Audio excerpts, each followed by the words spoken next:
Welcome to Think Fast, where I'm having an amazing hair day where my hair looks like it has had five birds nesting on it today.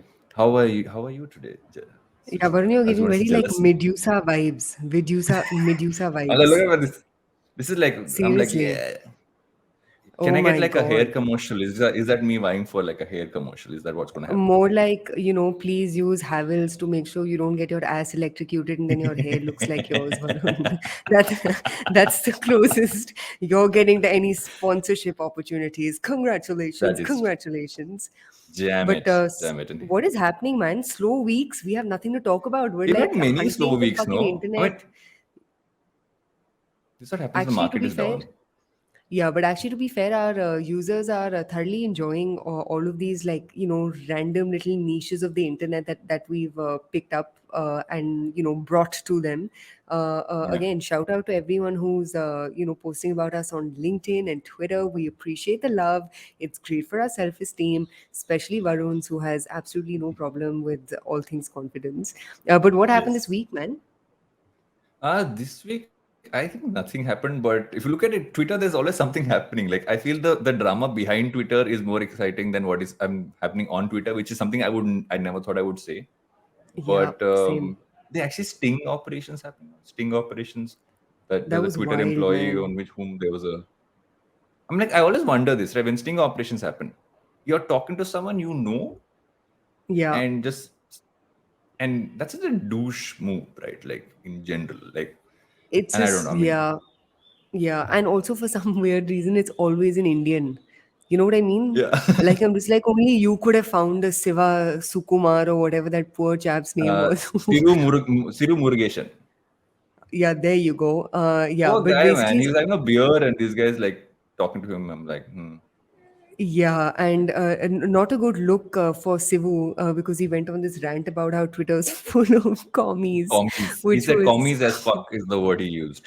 oh Um, my God, it was amazing. Not a good look for him. But Twitter has had it bad, man. I haven't seen, such a company which actually was heading in a totally like fine direction, getting pummeled by first Elon Musk's offer for first his minority investment and then his thingy of like wanting to buy all of Twitter, and now apparently that deal is like going nowhere because Musk is finding all sorts of random excuses to not take the deal forward. So I feel really bad for the guys over there. yeah, and also there's this, and in more bad news, the former Twitter head Mahesh Maheshwari, if I remember his name right, Yeah, and I forget the other co-founder. They started this thing called Metaversity, and they raised like a ton of like what 33 million, and raised as a funds at seed 33 round million or something. valuation. And now they're both fighting before it even launches. So I don't know what's going on. It's like this It's world is it's where in the air. everything in business is about fights, and it's like we are not talking about business anymore. We are reporting on Sasbo serials that Ekta Kapoor makes. That is what we're doing right Dude, now. speaking of Saas Bahu, the ultimate Saas Bahu, like, breakup has happened. Ankiti Yes, Bose has apparently been fired from Zilingo. I really don't want to joke about founders getting fired because it, sucks. But terrible. I don't Yeah. know, man. Like it's just such a, I don't know. It's just, yeah, like this really, it just really frustrated me. And also, I mean, to be fair, there's so much context that hasn't been made public, right? So I Hmm. mean, no way am So I true. defending what Ankiti Bose did or didn't do, but the problem is so much of this becomes like a perception battle, and in between, obviously, I mean, like Ashneer to publicly was volatile for the lack of a better word, right? But I Yeah. don't know, God knows what happened over there, but not a good look obviously for the founders and definitely not a good look for the investors. I think the biggest loser in this case is Sequoia because in the past, like just about 6 months, they've now fired two founders of companies on the boards of which they were. And obviously, God knows what's happening with Trell, but they seem to be still under all of those like governance issues and this, that, and the other. But definitely not boding well with Sequoia at all.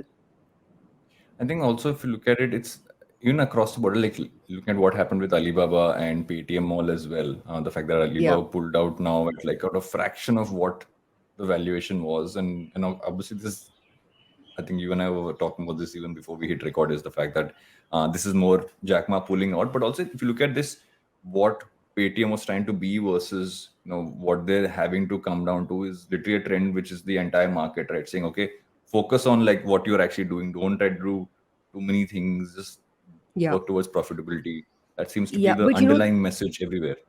yeah, but like the one thing that I'll add over here is not to say that what happened to Paytm is a M&A, but generally, Mm. like if you look at the landscape of, like buying and selling of assets, I think taking everything at like prima facie value of, oh, it only got sold for 42 Yeah. crores. There's so much that happens behind the scenes. You have no idea what's going on, right? So you have no idea if this decision was partly triggered by Jack Ma wanting to get his money out of India. Maybe it was triggered by Paytm not wanting more, Chinese investors on their board because, Chinese investors on their cap table because, Mm. obviously all these companies are coming under severe scrutiny, especially Mm. since the debacle that people have seen happen on the stock market. So I think the thing that I'll sort of say over here is like, don't, we shouldn't believe everything that we read or just evaluate things based on numbers, because there's so much that happens behind the scenes that doesn't Mm. get reported, and a lot of context gets lost over there. Layoffs are continuing. Netflix Yeah. has laid off about 150 folks. Vedantu's laid off 424 folks, blaming scarce capital, though apparently the CEO was called out on LinkedIn because they've been hosting fancy offsites and spending all kinds of money on this, that, and the other, while having all of this happen parallelly as well. So, tough news there. Ola's delayed their IPO. God, where is like the happy news over here? Varun looks like Wow, shit. Skin Giri Science. Bose Wow, is Skin getting Science fired. raised. Wow, Skin Science raised some money. So like somebody's raised money. Like fair enough. Let's do that. Like Wow, Skin Science. Obviously, Wow. I think was one of the early players, right? The early movers in this whole Yeah, D2C and bandwagon. interesting And positioning also. exactly right. And they've raised capital because also again solid business. Like they've been run well. They've built it in a very streamlined traditional business manner. D2C is a strong part Yeah, of it, but I don't think at any point was it fluffy in the. I yeah, can't believe I said fluffy about businesses, but fluffy I feels like the right word to use. They were not uh-huh. fluffy in the traditional sense of the word. But what are we talking about this week? What are we talking about this week? We are talking about, my first topic is going to be community led businesses, where first and foremost, Varun and I will answer what the hell is community even, and what is Yeah. community marketing, and why does everyone keep saying that they're building a community, but there's no, like substantive, whatever, like proof of this community being built. So we'll talk about that in the context of BlissClub, which is an athleisure brand, their fundraise. We'll also talk about how big is India's customer TAM for any Mm. type of brand, right? Consumer technology companies or even consumer brands. This obviously has been kicked off thanks to the multiple tweets being done by everyone from Paras Chopra to Nitin Kamath and Nitin Kamath, and others across the board. And finally, D2C unexplored. Now that everything is vegan, handmade, artisanal, and clean, what are the Mm. opportunities that are really left to explore in direct to consumer? And Varun and I will brainstorm and give you guys a couple of ideas to run through. What about you, bro? Speaking of brainstorm, I'm going to start off talking about OnlyFans. Big market opportunity there? No, not really. But I'm just like, I think it's important to look at different business models and what they're doing. So Varun wants to talk OnlyFans is, about his favorite product, guys. Pervy uncle yes, is back today. OnlyFans, He's my not favorite product. fondling Ken dolls. God knows what he's fondling But under I the have no desk. candles But today. I have a little bird with me though. I have yes. like a little bird here. Oh God, Hi, stop bird. touching the bird, ladies and Um, gents. and And then we're going to talk about Smytten having raised 100 crore in funding, led by Fireside Ventures. Going to get into the whole subscription box model, whereas they're no longer a subscription box in that sense, but it's a model to kind of look at and understand, is that even a thing anymore? Is that going to be a thing at some point of time? And also kind of dive into multiplexes and how like small towns are driving growth there. What's going to happen to Yeah. them in larger cities, and look at that entire theater market per se. So that's what we're getting into. Plus me and the bird here. So till we'll take a break and I'll say hi to the bird again a little bit, and then we'll be right back to Think Fast. Hey, it's been another great week on the IVM Podcasts Network. On Think Fast, Varun and Suchita discuss Lady Gaga's brand relaunch and Patreon's creator survey. On Press Decode, Sara, Vagda, and Prafula explore the mental health issues that plague our armed forces. On IVM Likes, Snehil, Antariksh Abbas, and Jalasmi indulge in a friends versus how I met your mother debate. On Smarter with Sid, Siddharth introduces us to the concept of dream journaling. And on Postcards from Nowhere, Utsaf tells us how a 400-year-old curse, coffee, and Indian Chinese food are all related. We've got some exciting news for you. IVM Podcasts has just launched its merch, and our first line is out now. Head to the IVM Podcasts website and click on the Shop tab to check out our first collection of t-shirts. Do follow us on social media. We are IVM Podcasts on Twitter, Facebook, Instagram, and LinkedIn. And remember, if you're enjoying this show or any of our other shows for that matter, please do tell a friend. Don't forget to rate us on any platforms you're listening on. You can also check us out on YouTube. We are also doing a small listener survey to better understand how you respond to our shows and advertising on the network. We would really appreciate if you could spare a few minutes to fill it. It helps us build better shows for you. And finally, we would like to thank our sponsors this week: SBI Life Insurance, Jupiter, a digital banking app, and Capgemini. Get the future you want. Welcome back to Think Fast. Me and the bird have had a nice chit chat, and we're back to talk about Suchita's first topic. I think this is going to be one of those episodes where I'm just going to go like really random tangents, and Suchita's going to be like, get Which back to sounds the like topic. every episode, guys. Which sounds Every like every episode. No, but now that Varun is done, quote unquote, chit chatting with the inanimate object Bird. on his desk, which is a bird that has a very pointy beak, let's get into the first topic for today. Our listeners are going to think we're like a bunch of like old pervy, like dudes. But in any case, let's kick off with the first topic, which is community-led businesses and brands, right?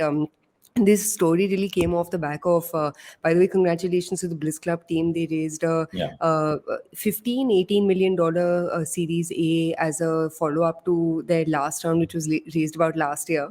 And in a lot of the media coverage that came up around BlissClub, folks were describing BlissClub as this community-led brand, right?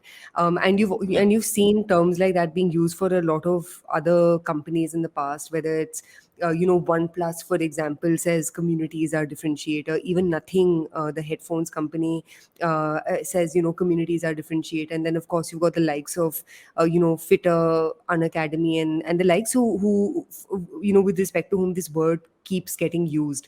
So before Yeah. we get into BlissClub and if and how and when they've used community, Vidi, if I had to ask you, how would you describe, like, what the hell is community marketing? What is a community-led brand even? I mean, at the base level, it's basically saying you're taking the core consumer, you're building a way for them to communicate with each other and with you, and you build your product basis what their needs are, and not what your perceived thought. Okay, this may be something a consumer might want, Yeah. but you're actually involving them in the process of really building out the products and every single aspect of that. In that sense, I mean, Glossier is a great example of that, right? I mean, they used to Yeah. have, if I remember, at 1,000 member Slack channel where they would just keep jamming with them, and obviously that 1,000 member grew much larger, and then ask and building the products basis what people were asking for. I mean, at the base level for a consumer brand, that's what a community-led approach would be. But the problem is, and I look at a lot of these brands, while they say community, it's tougher to find where that community is. It seems like you come to another D2C brand or another brand, and nothing wrong with that. But how do you define that community is the question I've had for a while now. Yeah, yeah. In fact, there's this tweet by Greg Isenberg, who's fairly popular on Twitter for most things startup and tech related. But he basically, posted this tweet about how there's a big difference in between an audience and a community, and people, when describing their brand, end up sort of using the both interchangeably, but it's very, very, very different. And also, there's a big difference in between the community you have and your power users. So companies can have a significant sort of base base of power users, but their community may be a fraction of that, or maybe much bigger than that. But I don't know. I think what you've highlighted is super interesting, because as usual, we all sort of fall into that trap of using exotic terms and exotic words to define things that are basically come down to one simple term, right, which is organic growth. And that is like the truest definition of community led marketing, right? A community led marketing, like many other different types of marketing, should its biggest exemplification or the metric to measure against it is, what percentage of my traffic is organic, and what percentage of my Mm. traffic is actually or traffic or orders or whatever else, how much of it is being driven by word of mouth, Yeah. which is another way of describing organic traffic or organic customers, versus actually having to pay top dollar to acquire consumers. And a lot of people have sort of like written these articles about the next wave of startups will be community led and this, that, and the other. But Mm. like the truth really is that every marketer today is on the hunt for finding places and finding channels and finding ways in which they can acquire consumers without having an explosion of customer acquisition costs. Yeah. The OG of community really was like Instagram, right? Instagram and Yeah. even Facebook groups, for that matter, was a way to Supposedly create a still are, community. and I don't know how strong that is. If you look at Yeah, I even think BlissClub, for instance, has an 8,000 member Facebook Facebook group. community, and that's what. So if Hmm. you go onto this, I went on their site and I was like, okay, where is this community? And go if you go down towards the lower part after you go to the shopping section, there is the Hmm. community. It's basically they have to let you in. There are Hmm. about 8,000 members is what it shows as a private group. And it's basically, I mean, if you're just reading through what they've written here, it's a women only community for fitness, health, and motivation, safe space to ask questions, share opinions. They also organize free fitness sessions, challenges, and stuff like that. So I'm just going to prop a question here. You might have this 8,000 member community, but how do you know these 8,000 people are buying your product? I think that's been the question, right? How does community really translate to transactions? Yeah, I think that's a really good question, and my sort of answer to that is no. Because the whole metric associated with building community should not be how many orders you're getting from it, but it should be, for example, like a community should lead to organic mentions for your brand online, right? Mm. Or it should lead to, so for example, like the metric that I would measure for how strong or weak Bliss Club's quote unquote community is, how many tags do they get in a day, in a week, in a month, online Yeah. organically, without obviously all the influencer collabs that they end up doing. Yeah. Another way to measure, because your community members to a significant extent are your evangelists, right? They're the ones who are really sort of like propagating what your brand stands for, even if they may not be like the biggest consumers or the biggest users of their brand. So for example, if I think of like a community led product that I think has done a really really good job, I would actually call to Product Hunt, because I Mm. think their, like literally their product is built on community, right? The community is the one that recommends up and coming apps that are launching. The community is the one that also votes up, votes down, votes this, that, and the other. Another great example, you mentioned Glossier. I Mm. remember I'd actually done this presentation a while ago on the best community-led brands, and Glossier, for example, their community is not you and me who may be a part of their Slack channel or whatever else. Their community is actually their store people, their store Mm. salespeople. So Glossier has this major Interesting. focus on, like making sure that the sales staff, that is their community, and they invest very deeply in that, right? Even Sephora does the same, because they know that the salesperson in the store is actually Mm. the single biggest ambassador for Sephora, Glossier, or whatever else. With Nike, for example, they had the Nike Runners Club, which was a way for them to Yeah. make what Nike stands for more tangible. And the best companies that I've seen over here is they're the ones who really take their community to create content assets, right? And when I was going through like Bliss Club's page, I didn't find too much of that. Like I didn't find too much of how they've taken their community and use their community as a vehicle for content creation, but maybe they've got other things happening in the background which you and I Yeah. haven't seen. Yeah. And just like one last point on this one, which I have is that even if you look at a brand like a Netflix, and I'm saying this from an experience of what we've worked with them partly on this at Glitch, and I know they have multiple partners who work with them on this. Is they really build themselves as this community of fans, of fans of all forms of content, which obviously, like you said, it spreads out what the brand is, but Yeah. doesn't necessarily have to translate into transaction. I think that's the core thing to take out of this, is that we can't assume a community will buy everything that you make out there, but they will Yeah. consume your content, they'll interact with you, and they'll spread the word. Exactly. Absolutely. On to the Speaking of next. speaking of spreading the word, let's talk about OnlyFans. Yeah. Oh my God. So okay, I all honesty, and this is full truth. Mother swear, I have never been on OnlyFans. Right? I have झूठ. never. Guys, I said mother ऐसे swear. I बोलते have हैं. literally not ever opened Your it. fingers Right? are crossed, your toenails are crossed My 2000%. hands are here. See, if you guys watching this on YouTube, my hands are like this. I'm talking about. I have never Okay. So been for on a minute, if we OnlyFans. had to believe you have never been on to OnlyFans, wink, Yes. wink, we see you like Yes. winking on the side. Yeah. But next, Um, what's next? so basically, it became a way for creators to make money initially, where they were saying, okay, there's certain content I put on social which is for free. If you want access to more content, you got to kind of pay a subscription. This is initially, you would have fitness creators saying, okay, you get deeper fitness content, but the fitness part was more visual than actually making someone do any fitness activities. And so as that spread, there's a line where it became adult entertainment. And I feel in many ways, if you look at it, this also kind of pushed. I think for many companies, you kind of scale that way, but you don't want to become a porn hub. So Yeah. because you can't raise money in that sense. So I feel at some point OnlyFans took that call to say, okay, we're going to ban explicit content, and we're going to, we're going to look at this in a different way. First thoughts, what do you think of the OnlyFans model?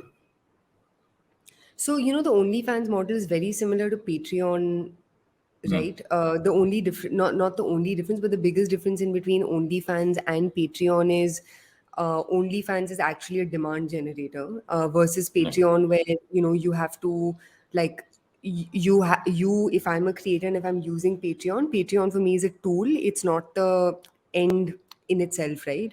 And I think that's why OnlyFans has struck gold, so to speak. They the and this is what my assumption is. They'd see a lot of direct traffic. They'd see a lot of folks opening, like OnlyFans as a brand is bigger than any single creator unto themselves, right? I Hmm. think the other really interesting thing about OnlyFans is similar to like Instagram, YouTube, they actually have proprietary creators associated with OnlyFans, which I think was Clubhouse's biggest Achilles heel. So, Clubhouse, for example, had like tech bros, quote unquote, using Clubhouse, but Clubhouse never really created their own creators. Versus, for example, like how YouTube has their own creators, right? Or like Yeah. Netflix will have their own like OTT stars or whatever. So, I think the success of OnlyFans keeping, all like, porn and sex related innuendos aside, Yeah. has been these two things, which is they've created a strong base of direct traffic for themselves, which Yeah. I think has benefited their creators. And I think the second big thing is they've got creators who you'll only find on OnlyFans. And also the type of content that's created is unique, right? Like, Hmm. again, saying was like, I think OnlyFans is big win has been, sure, some people may like scoff or roll their eyes at the kind of content coming out of OnlyFans, but I actually think content like this should be embraced. Like, and it's kind of like, I don't know how to explain it to you, but it's kind of like weed, right? Like the second you bring it into the mainstream, the you know what I mean, like the Yeah. crassness associated with it, that ends up going away. So I think somewhere there has to be like normalization of parts of OnlyFans, but sorry, I digress because we lost connectivity Yeah. there for a second. But those would be my early thoughts on OF. You look at the business, right? When the pandemic hit, OnlyFans grew from 8 million users to 85 million users. Right. Wow. That is the growth they saw, because the entire adult entertainment industry said, okay, where can we go? We go here. 1 million creators are making original content, right? Revenues went up 553%. They made Wow. 2.4 billion in just that first year. So if you look at it just Hmm. like from a business lens, that's what it's there. And a lot of OnlyFans creators actually turn around and say something. They say that we are not putting sexual content here. We're putting Hmm. it's almost there. I've weirdly realized that some of these creators have started to tease this Hmm. online, where they will put up content which is it's almost like a couple is just starting to kiss. It's there on Instagram, and then there has a link on top saying you want to go deeper and kind of see that you can go to OnlyFans, right? Yeah. Stuff Yeah. like that is really happening, and they're using Instagram as almost like a promo for where you can see the large part of it. You have streamers. Some of the most popular streamers are actually adult streamers, Yeah. and they've started to say, okay, can you project this out, and you want to see an unedited stream or something like that, then you can kind of see it here. But there is a line where I think the adult industry has said that, okay, either you're pushing us to do porn on places like YouPorn Hmm. Hmm. or Pornhub, but what we can actually do is find a line to do this without having it to be that far. And Yeah. OnlyFans gives us this. But the problem, I think, for OnlyFans is they're seeking a fundraising. And Yeah. for in that sense, for them to kind of get that fundraising, if they go more adult, they can't. But that's getting them the most amount of revenue. On which is why when they showcase a creator, they showcase as many creators who are non-adult entertainment ones. So it's this weird balance that's required. I remember a while back, and I don't know if any of those apps survived or it's still around because I remember I was at office and we were looking around on what streaming apps are kind of happening, like this is 2019, 2018.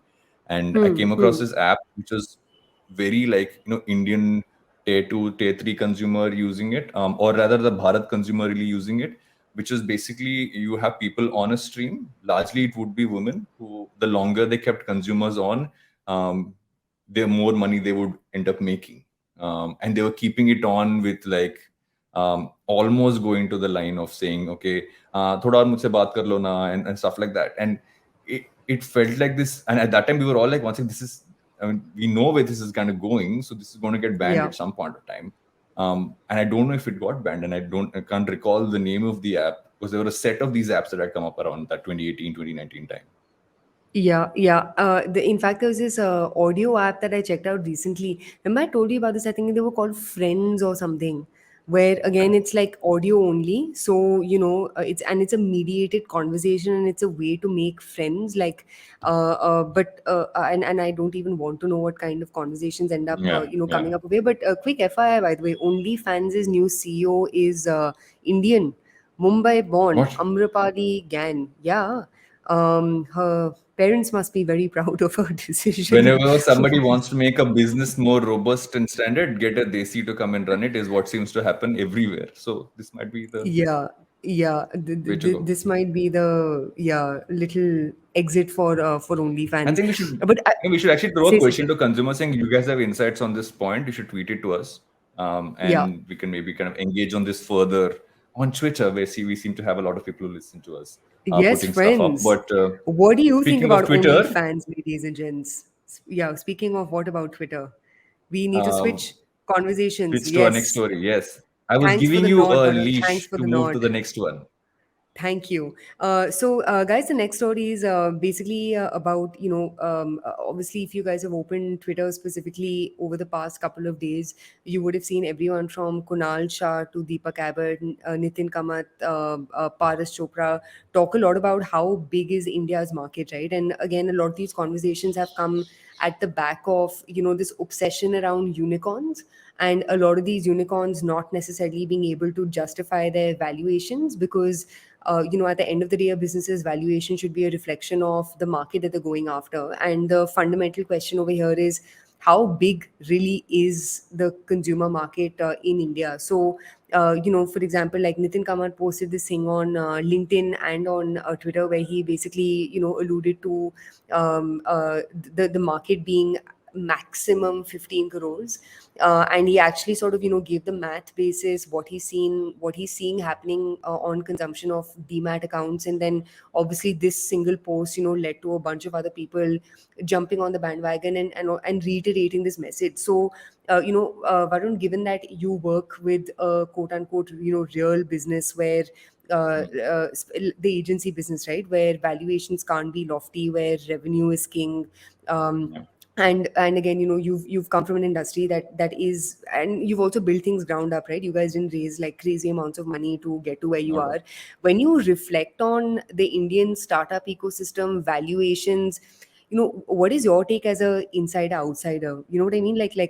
How do you Yeah. mull on this space? So I've always found it very confusing to build a business without an eye on profitability, because at some point the reason you build a business is to make a profit, right? And Hmm. I feel that at some point I understand why you need a certain amount of funding to build at least some parts. So like in a tech business, you need some amount of money to actually build the product. That's understandable, Hmm. right? But at some point, it's become this scenario of saying, let me fill up as much into my valuation. And at some point, you lose the real focus of a business, which is to actually not just build a product or a service, but to build profit. Because at the end Hmm. of the day, that's why you're doing it. I mean, and it's not, and in some cases, it's not like the profit has to be a massive amount of money. Are you being able to even manage your costs? Are you being able to, kind of, and that's what it was for us, right? I mean, I think Yeah. all in all raised 20 lakhs Hmm. at some point when he had a first angel check come in Wow. was about 20 lakhs, right? That's all we Yeah. raised. Yeah. And for us, it was like really work on say, okay, what can we do to make sure we're bringing in money? So we'd have one revenue stream half the time to kind of bring in money to run day to day, and then keep pushing Hmm. towards the kind of work we wanted to do. And eventually, the work we wanted to do became the largest part of what we did. And I think that's how a large amount of businesses are built outside the valuation game of things. The problem Yeah. with going towards this is it is needed for some, it is not needed for all. Like I think some of the smarter, even like D2C founders I've spoken to, right, they've all said that you need to build this in a way where it's profitability from day one. Like I Yeah. remember talking to Aman from Boat, and he said, day zero, we wanted to make sure we were making profits. And he's Hmm. been very frugal with how he spends his money, and that's how they've been able to scale. And the good part is you also don't give up equity when you do that. You're not giving up as much Yeah. equity. If you build it slowly, you don't have to build it. I think Nitin Kamath as well didn't raise as much, right? Or he has not raised at He's all. fully bootstrapped, not raised a single penny. And I think that's the way to look at it, and I'm hoping that that's where people will go, but Yeah. I'm not so sure they will, because as long as there is a way for you to raise funds, the feeling, okay, maybe I should just like kind of get some in, will always be there. Yeah, yeah. And taking on from this, so obviously raising money is one thing, and I don't think the problem is with raising money, right? I think the problem is with how are you justifying multiples at which that money is being raised. Like Deepak Abbott, Yeah. who has a blog called Growth Bug, he actually did this whole sort of analysis on revenue multiples at which Hmm. companies have raised money. There are some companies that have raised money at multiples of northward of 900x. Bro, Right. how does the math around that even work? And Doesn't make any even if for sense. 1 second you had to assume that like a company will catch up over time, at the end of the day you need to look at, like, it goes back to the fundamental question of how many users are there even in India who can afford to buy this product. And let's Hmm. get into Hmm. numbers, right? Hmm. Yeah. Adding to what Nitin Kamath said, Deepak Abbott, who runs this company called India Gold, he basically, added another data point saying almost 25 million power users of UPI end up doing 50% of UPI transactions. These are the most addressable base for any B2C startup. So again, you have a population of 1.3, 1.4 billion, whatever it is at right now.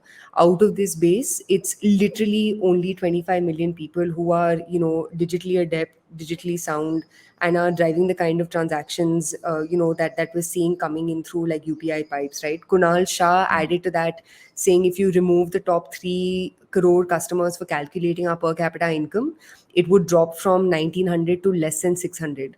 And another data point that he speaks about a lot is 95% of urban women don't have their own financial income, which is like abysmal. And if you look at growth Yeah. stories of China's growth story actually came from women participating in the labor force. Hmm. It didn't come from women sort of sitting on the sidelines. And then Paras Chopra also added to it, saying the average income of 90% of Indians is 12,000 per month, and that for the bottom 50%, which is 600 million people, is 4,500 rupees per month. And Mm. now understanding all of this data is so important, because if you look at, for instance, like, I'd shared this article on Titan's absolute consumers in India is, and this is sorry for the French, it's fucking Titan, right? Like, Exactly. biggest consumer brand that's come out of that's been built in India. Titan's customer base is 20 million, right? Titan, like going after everyone from tier 2 to tier 3 to tier 1 alpha. If you look at, for example, Nykaa, when they had, posted their prospectus or their filings for their IPO, if I'm not mistaken, I think their monthly transactions or transacting users was, I mean, the different numbers, but it was closer to about 1.5 million. I'm just Mm. saying, like, the actual number of people who have the capacity or the discretionary spends to make purchases in India is so small. And Yeah. hence, like, people sort of, and I've seen so many founders making absurd pitches of, our TAM is 100 million, or like our TAM is 300 million. And you're just like, dude, that's great. But where are these 300 million people spending Exactly. their money? Right? And if Yeah. they're spending their money on, not even kapda makan, but basically roti, how will Mm. you ever make enough money to justify those kind of valuations that you're commanding? So, I mean, I can go on and on about this, and we spoke about this Yeah. very briefly in our last episode as well. But I think somewhere, the ecosystem needs to recognize that the number of consumers in India who can actually spend on consumption is very limited, and Yeah. everything from valuations to the way markets are analyzed, all of that should reflect this versus what's happening right now. Yeah, and just like a final thought on this, right? And at some point, I think there was a money control interview as well that Nathan Kamath did, and he said that you, he would rather look at making 1,000 rupees from a consumer over 5 years than try to Yeah, get those 1,000 rupees over 3 months or 6 months, if I remember right. I think that's the way to look at it. Saying the need to grow that fast is why you're saying your TAM is that large. yeah, But yeah, if what your actual TAM might be, even if it's smaller, as long as your roadmap is stronger over the long term, it will make more sense. yeah. But I guess sense only comes when markets in a scenario like this. I'm hoping, but Yeah, hopefully it and just stays. last small thing that I want to add over here is, I think the startup ecosystem, if it wants to survive, Hmm. we need more $100 million companies than unicorns, because I the agree. only way to actually create jobs in India is to have more $100 million companies than, expecting, than putting all of your eggs in the top 100 unicorns, because that's not the need of the hour. You don't need more Yeah. highly valued businesses, you need more businesses creating high value. Yeah. Good line, Such. Good line. I should make Wow, a note of what's a that and line? tweet it What's a out. line? Well done. Coach Vataj, करो. Vataj. Stamp बनाओ, T-shirt Thank बनाओ, you, merch mate. बेचो इसका merch. Oh my God. Yes, done. Aapki tarah. So on this line, on this punch line, should we take a break? We should take a break. We have a Yes, bunch more Queen. stories to go, but I think it's time to take a break and be right back with Think Fast. Let me think. Bird, what do you think about this lovely statement that Suchita has made? Bird is back. Guy, Bird is back. guys, please catch Varun on OnlyFans making out with the bird.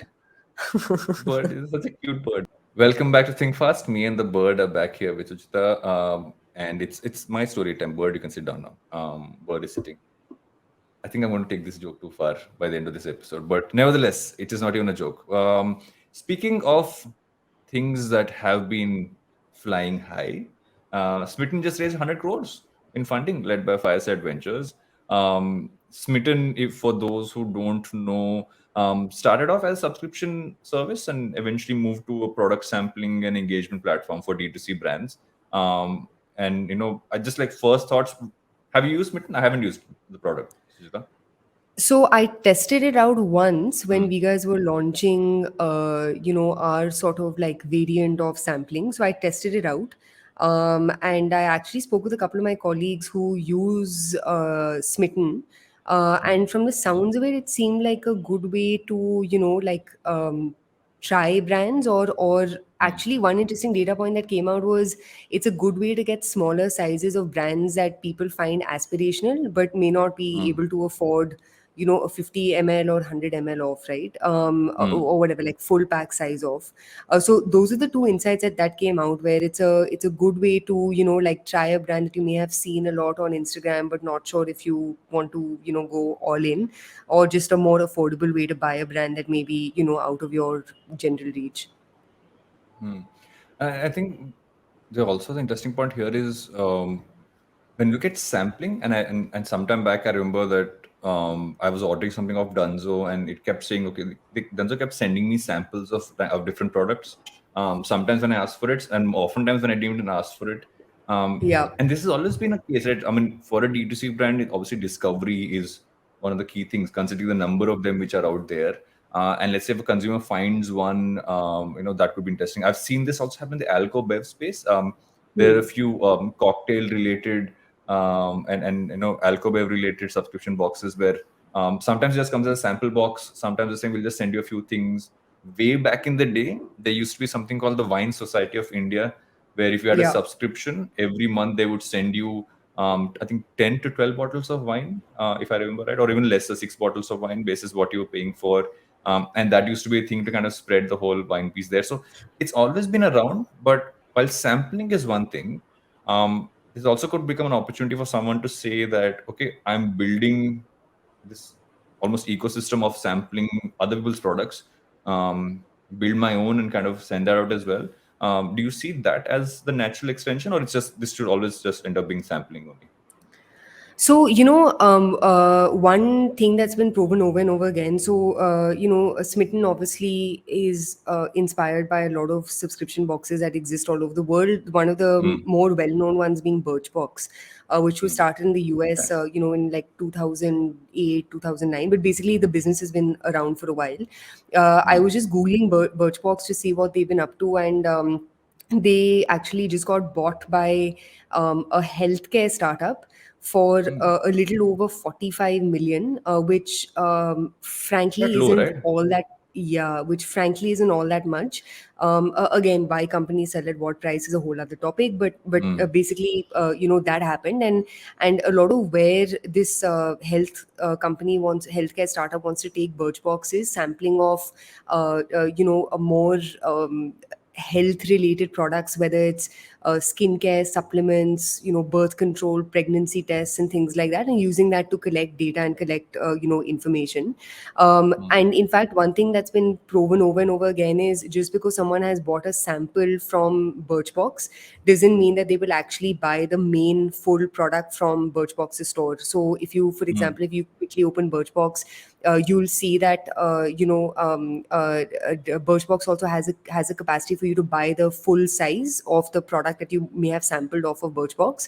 And one sort of big correlation that didn't end up playing out was, just because I bought a sample from you doesn't mean I'm also going to buy the full brand from you. Whenever it is that I choose to buy the brand. yeah. And this isn't just true for Birchbox; it's true for pretty much anyone who has dabbled in the general space of trials and sampling, where they end Mm, up being very good, like introductory platforms, but their ability to consistently drive revenue for the brand that they may be sampling to consumers ends up being far and few in between. And the trajectory that a lot of these companies end up taking on is, they end up becoming B2B businesses at some level. mm. So I don't know if you remember this company called Foursquare. So Yeah, of Foursquare course. used to, yeah, so exactly. So Foursquare was like the OG local discovery, right? Foursquare Yeah, has it was become a almost B2B competing with business. your social networks at that one point of time, trying to be a Facebook. Exactly.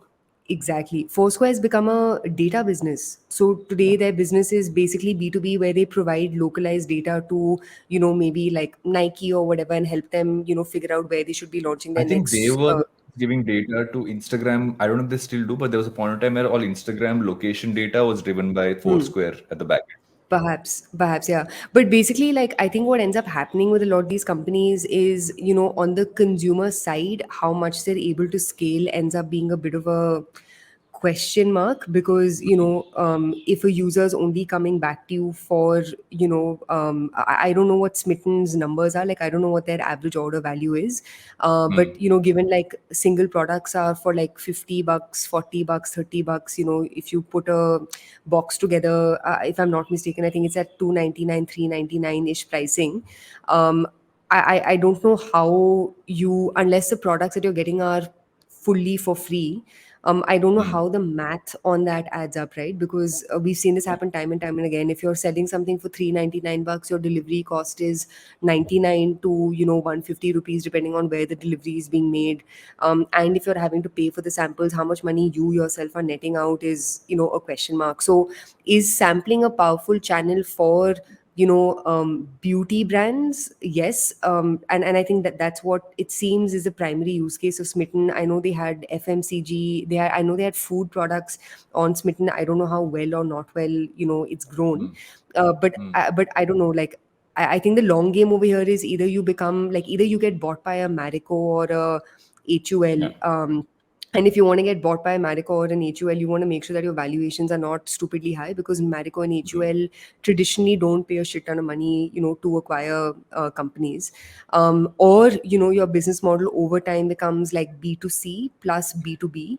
And those two revenue streams end up building a fairly robust business. So that would be my, 2 cents on like Smytten and where it could perhaps possibly go.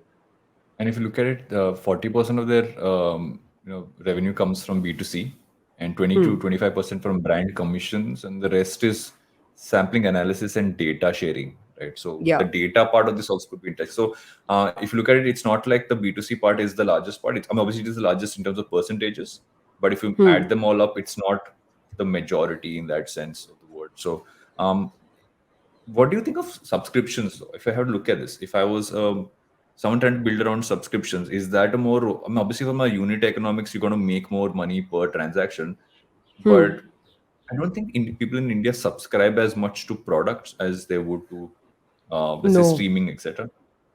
No, and they historically never have. It goes back to the question that we had earlier, right? If you are trying to tap into consumers who already have very limited pool of discretionary spends, and if your goal is to juice as many of that discretionary spend as is possible, how often would you see people wanting to buy samples? And I think the other problem with sampling led subscription is, like you said, a lot of samples are available for free. Like if you go into Godrej, nature, not Godrej anymore, but like a Nature's Basket or a food hall, Wingreens will have their guys offline helping you sample their products, right?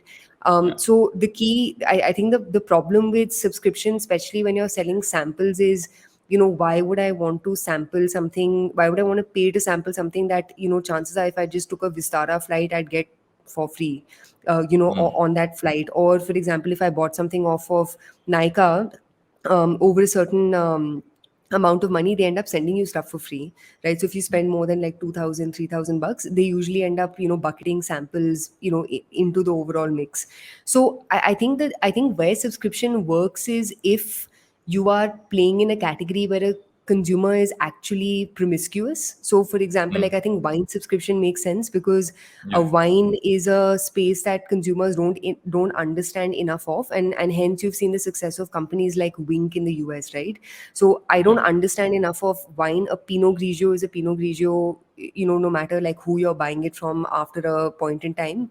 And that subscription gives you the capability of like buying stuff at a 20% off than what you'd have to pay. So basically, at some level, subscriptions become a way to get a discount, not necessarily, you know what I mean? And that's what a customer's perception is. So I don't think the proposition of like try something new works beyond a point. I think after a point, it just needs to be like, dude, if you subscribe, you'll save. Which is how New York Times sells subscription, like any media company sells subscription, That's right? true. You buy this in advance, you'll save. So I think some of the positioning needs to become more saving than anything else. But should we switch? Wow, Varun, we're Yes. having such a long episode. Speaking of Jeez, speaking of oh my buying, God. our favorite topic, D2C. We talk about. I think we speak about D2C more than any other segment on this show. I feel. But it's such a fun segment to talk about, man. Yes, it So is. much happening Add in to consumer carts. brands. Add to cart. So, guys, the last topic of mine for today, and I've been very talkative today thanks to the amazing coffee which is in my cup. But the last topic for today is, I stumbled upon this really cool article on this super fun website that everyone should check out called thinktesting.com. And the article was basically about opportunities that are left in direct to consumer, or let's just loosely call it consumer brands. And really, where the article came from is now every Tom, Dick, and Harry has a beauty company. Everyone is launching some, silly brand or the other. And also, everyone's proposition has become the same, right? Everything is handmade, artisanal, vegan, clean, blah, blah, bullshit, bullshit. So, the real question is, what are the opportunities left now that everything has become a commodity and, things that used to be not mainstream have gone mainstream? So, let me ask you this, Varun, if you had to like launch a D2C startup, right? Or just a Yeah. consumer brand, what are Yeah. the topics that you, or like the categories that you launch stuff in? Let's launch the unhealthy category of products is what I would say. But Must lean into yes, I junk. think that's what's missing. We don't have unhealthy products anymore. Everything is healthy. But I mean, on a serious note, I feel at some point what you're saying is right. I think the R&D side of things, you've covered every single base people might want. All the ingredients have been.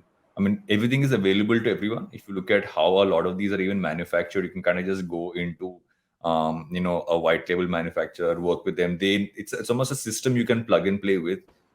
What's left is building brands, building community, and if you can focus more on that, is that what differentiates you from other brands? That's the only thing you will have.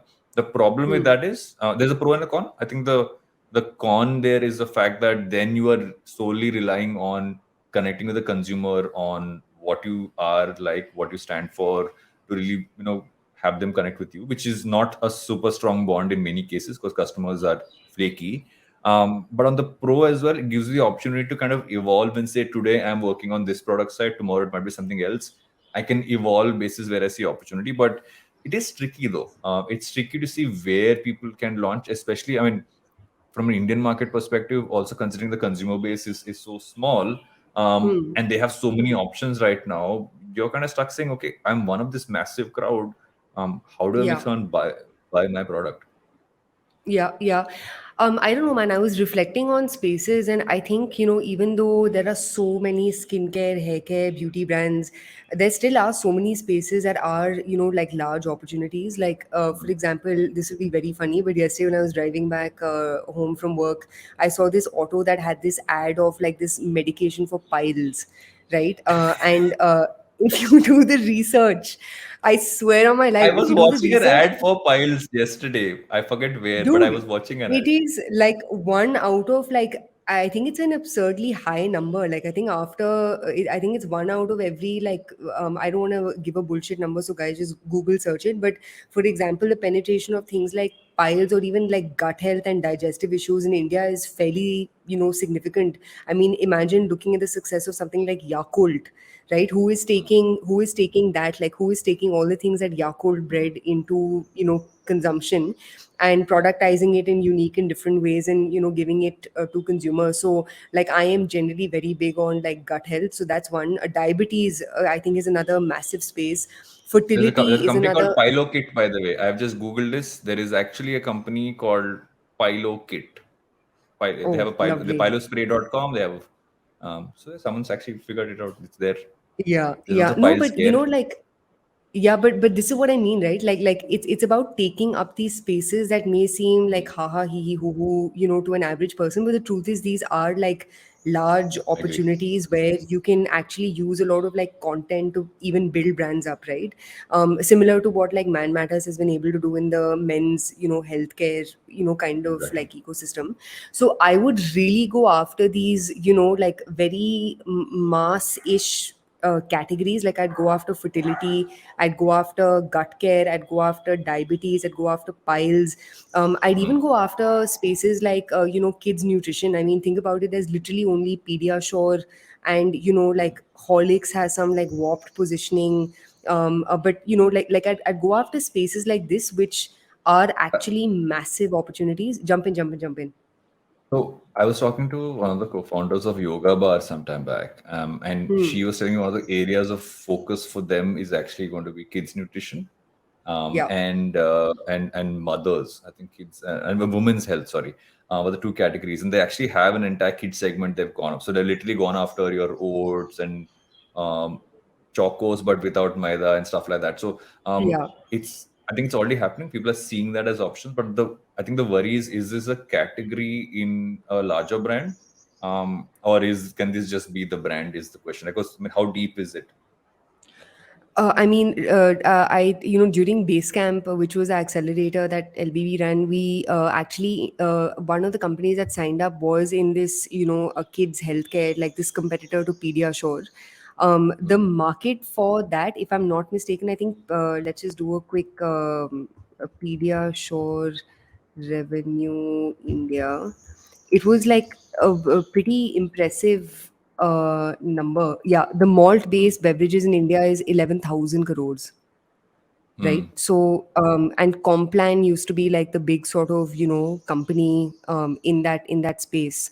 But I mean, each of these is like significantly large, and you never know. You may launch with like one thing and then use that one thing to get into like two, three other ancillary sort of categories. But Hmm. I mean, there genuinely is a lot to sort of play around with, and even on this article on think testing, right? They gave a couple of really interesting examples. So, for instance, an example that they gave in this article was, okay, Hims, which is, what Man Matters is modeled off of. Hims is a very like West and East Coast brand. What is Hmm. the Bible Belt slash like middle rural Yeah. America positioning of Hims, right? Because that actually Yeah. is another brand. That's not Hims. That like the positioning, the marketing, everything will have to be Just the way it is. Yeah. slightly different. Exactly. Another really interesting example that they gave was, when you're launching D2C brands, you need to think distribution first, right? And channel first. Hmm. And there's this really cool article that I found while I was, there's this really cool brand that I found while I was going through this article. It's called Elliott's. And Elliott's Okay. offers a flower delivery service through Amazon. So imagine someone building ferns and petals, but instead of having to spend all the money that ferns and petals has spent in creating their offline stores and obviously building up their website, Also getting Anil what if you Kapoor and Janvi Kapoor in their ad. Oh, I miss this. I miss Yes. this. But you get the gist, right? So I think I think there's a lot of really unique ways of like thinking of newer ways of launching companies. But Hmm. in India, especially, I think one will have to think of your larger, more like meta opportunities than just a bunch of niches. Yeah, I agree. And I feel what could also be interesting is to look at segments beyond. I think either you go super like general, like you said, or you go super niche. Yeah, I feel that if you're looking at the core consumer as in that 25 million, was it, which you spoke about? yeah. Saying, okay, if you go even deeper into that, saying, what are the 10 million consumers? What are they going to buy? And just focus on them. I don't have to go that wide. Let's focus on the people who are actually spending the most amount of money. What do they really not have? It might mean going ultra premium, but it might Hmm. also mean in some ways looking at a very specific use case. And you never know how much that might actually get you. Yeah. Hundo. Last story. Last story of the day. Let's go to the movies. I don't know why I I sounded like am that never right now. going to the movies. Why you never go to the movie? What do you mean? One second, before we get into the story, why do you never go to the movies? Do you not go to Dude, the I don't theater? know how to Do you never go to a explain it to theater? you. I literally haven't been to a theater in like 4 5 years. I can't even remember the last movie I saw in a theater. I'm just like very OCD. Like I am like very like yuck. Like, what if someone farted on this chair before I sat on it? Or like, what if the person before me had telu hair? Like I'm just Hmm. like, yeah, movies are, yeah, and also I'm like very claustrophobic. So Hmm. just the feeling of like being stuck in a theater with like so many people and like no like can't do it. I can't even do like PVR, like gold class or any of those other slightly more bougie Really? places. Can't do it. Hmm. So there was this interesting article recently on, if I remember right, the Times of India, which talks about like how small towns are really going to be the space where multiplexes are looking at growth. Because in Hmm. many ways, when you kind of look at, while my dog barks in the background, if you can hear, Lulu wants some food. So I'm sorry, guys, I can't do anything about it. Um, my dogs are so hungry. Never mind. But it's Um, okay. so Chill out, chill out. uh, I, I'm just trying to. So she's constant. Has she stopped? She stopped. Yes. So if you look at where multiplex are looking at growth, it's tier two and tier three cities. They're going to bring the prices of tickets down. Is really the point here. Is that look at 50 to 150 rupees as the ticket, which is when you compare to how much you end up paying today to buy a ticket in a city multiplex or Hmm. even like larger multiplexes is a fraction. Um, because I think that only way they can kind of battle what streaming has done to movies, even if you Hmm. look at larger movies releasing lately, while your big, large scale, largely movies from the south that have been doing really well, like a KGF and an RRR, etc. Most of the Bollywood releases haven't done well. Most of Hmm. them have kind of crashed and burned, and not really gotten enough people on seats in theaters. So maybe I think it's an interesting throwback to what cinema it was Yeah. cheaper entertainment for the base level consumer to kind of go for a family outing, and that at some point became unaffordable as multiplexes suddenly became more and more premium and more pricey and stuff like that. But I feel Correct. it's smart to look at tier two and tier three first, because I think the urban audiences now have fully gotten into the streaming space of things, and I think that's the only way that this market can kind of survive. Yeah, I think good article that you found, and also a totally relevant point on shifting sort of like pricing dynamics and parameters. And I think I had a question for you over here, which is fundamentally, if the shift for theatrical releases is becoming, if the consumption of theatrical releases is now happening in smaller screens and smaller theaters, in what way do you think the cost structure of making these movies will change? Because Mm. then can you afford to pay insanely heavy fees to stars? Do you see the type of stars changing?